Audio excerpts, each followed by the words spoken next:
ألم يأتكم نبأ الذين من قبلكم قوم نوح وعاد وثمود والذين من بعدهم لا يعلمهم إلا الله جاءتهم رسلهم بالبينات فردوا أيديهم في أفواههم وقالوا إنا كفرنا بما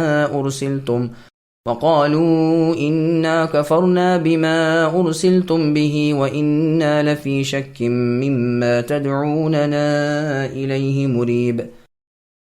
کیا تمہارے پاس تم سے پہلے کے لوگوں کی خبریں نہیں آئیں، یعنی قوم نوح کی اور عاد و ثمود کی اور ان کے بعد والوں کی، جنہیں بجز اللہ تعالیٰ کے اور کوئی نہیں جانتا؟ ان کے پاس ان کے رسول معجزے لائے، لیکن وہ اپنے ہاتھ اپنے منہ میں پھیر لیے گئے اور صاف کہہ دیا جو کچھ تمہیں دے کر بھیجا ہے ہم اس کے منکر ہیں، اور جس چیز کی طرف تم ہمیں بلا رہے ہو ہمیں تو اس میں بڑا بھاری شبہ ہے، ہم اس سے خاطر جمع نہیں۔ سامعین، اب اس آیت کی تفسیر سماعت کیجیے۔ بنی اسرائیل کو موسیٰ علیہ السلام کا واز۔ موسیٰ علیہ السلام کا باقی واز بیان ہو رہا ہے کہ آپ نے اپنی قوم بنی اسرائیل کو اللہ کی نعمتیں یاد دلاتے ہوئے فرمایا کہ دیکھو تم سے پہلے کے لوگوں پر رسولوں کے جھٹلانے کی وجہ سے کیسے سخت عذاب آئے اور کس طرح وہ غارت کیے گئے۔ ابن جریر رحمہ اللہ کا یہ قول ذرا تأمل طلب ہے۔ بظاہر تو ایسا معلوم ہوتا ہے کہ وہ واز تو ختم ہو چکا ہے، اب یہ نیا بیان قرآن کا ہے۔ کہا گیا ہے کہ عادیوں اور ثمودیوں کے واقعات تورات میں تھے ہی نہیں، تو اگر یہ بات بھی موسیٰ علیہ السلام کی ہی مانی جائے تو ظاہر ہے کہ ان کے قصے یہودیوں کے سامنے بیان ہو چکے تھے، اور یہ دونوں واقعات بھی تورات میں تھے، واللہ اعلم۔ فی الجملہ ان لوگوں کے اور ان جیسے اور بھی بہت سے لوگوں کے واقعات قرآن کریم میں ہمارے سامنے بیان ہو چکے ہیں کہ ان کے پاس اللہ تعالیٰ کے پیغمبر اللہ کی آیات اور اللہ تعالیٰ کے دیے ہوئے معجزے لے کر پہنچے۔ بہت سی امتیں ایسی بھی گزری ہیں جن کا علم اللہ تعالیٰ کے سوا کسی کو نہیں۔ عروہ بن زبیر رحمہ اللہ کا بیان ہے کہ معد ابن عدنان کے بعد کا نسب نامہ صحیح طور پر کوئی نہیں جانتا۔ وہ اپنے ہاتھ ان کے منہ تک لوٹا لے گئے کہ ایک معنی تو یہ ہے کہ رسولوں کے منہ بند کرنے لگے، ایک معنی یہ بھی ہیں وہ اپنے ہاتھ اپنے منہ پر رکھنے لگے کہ محض جھوٹ ہے جو رسول کہتے ہیں، ایک معنی یہ ہے جواب سے لاچار ہو کر انگلیاں منہ پر رکھ لیں، ایک معنی یہ بھی ہے کہ اپنے منہ سے انہیں جھٹلانے لگے، اور یہ بھی ہو سکتا ہے کہ یہاں پر فی معنی میں با کے ہو، جیسے بعض عرب کہتے ہیں ادخلک اللہ بالجنتی یعنی فی الجنہ۔ شعر میں بھی یہ محاورہ مستعمل ہے، اور بقول مجاہد رحمہ اللہ اس کے بعد کا جملہ اسی کی تفسیر ہے۔ یہ بھی کہا گیا ہے کہ انہوں نے مارے غصے کے اپنی انگلیاں اپنے منہ میں ڈال لیں۔ چنانچہ اور آیت میں منافقین کے بارے میں سورہ آل عمران کی آیت نمبر 119 میں اللہ نے فرمایا وَإِذَا خَلَوْا عَضُّوا عَلَيْكُمُ الْأَنَامِلَ مِنَ الْغَيْظِ۔ یہ لوگ جب تنہائی میں تمہاری جلن سے اپنی انگلیاں چباتے رہتے ہیں۔ یہ بھی ہے کہ کلام اللہ سن کر تعجب سے اپنے ہاتھ اپنے منہ پر رکھتے ہیں اور کہہ گزرتے ہیں کہ ہم تو تمہاری رسالت کے منکر ہیں، ہم تمہیں سچا نہیں جانتے بلکہ سخت شک و شبے میں ہیں۔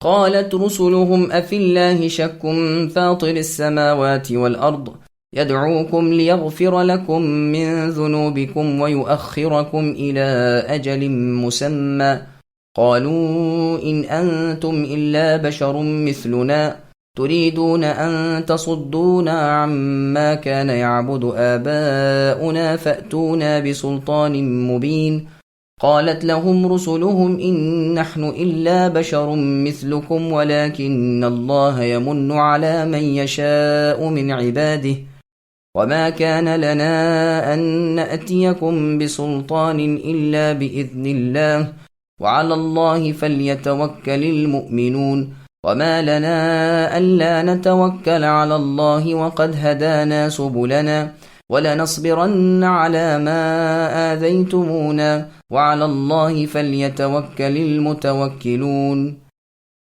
ان کے رسولوں نے انہیں کہا کہ کیا حق تعالیٰ کے بارے میں تمہیں شک ہے جو آسمانوں و زمین کے بنانے والے ہیں؟ وہ تو تمہیں اس لیے بلا رہے ہیں کہ تمہارے تمام گناہ معاف فرما دیں اور ایک مقرر وقت تک تمہیں مہلت عطا فرمائے۔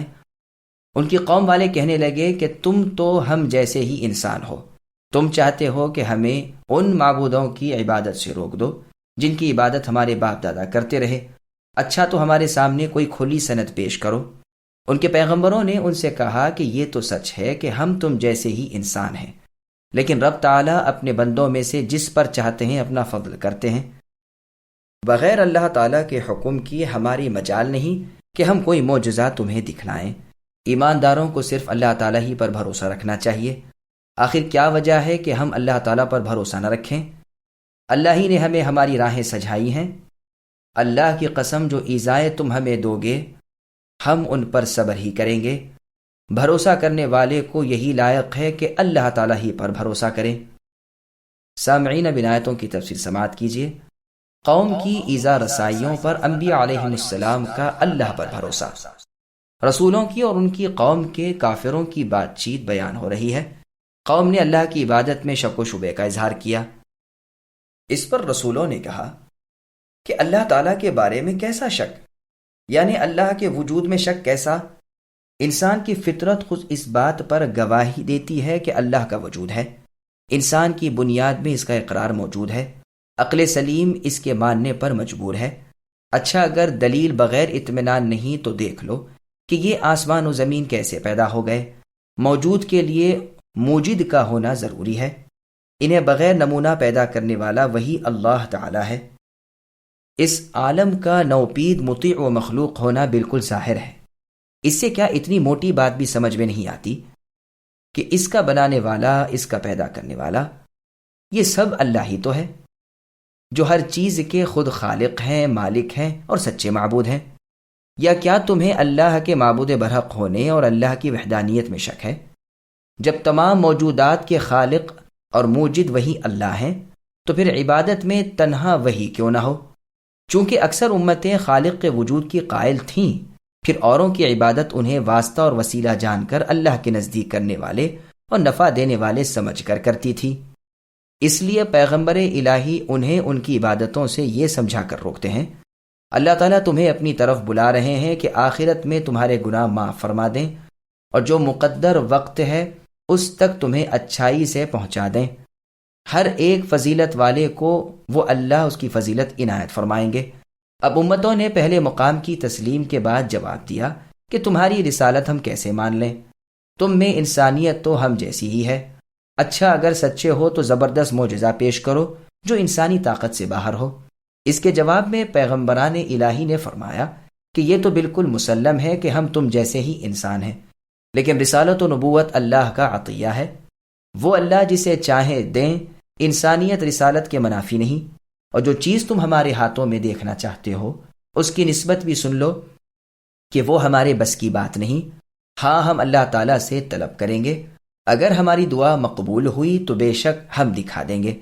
مومنوں کو تو ہر کام میں اللہ تعالیٰ ہی پر بھروسہ ہے، اور خصوصیت کے ساتھ ہمیں اللہ پر زیادہ بھروسہ کرنا چاہیے، اس لیے بھی کہ اللہ نے تمام راہوں میں سے بہترین راہ دکھائی۔ تم جتنا چاہو دکھ دو، لیکن انشاءاللہ تعالی دامن توکل تو ہمارے ہاتھ سے چھوٹنے کا نہیں۔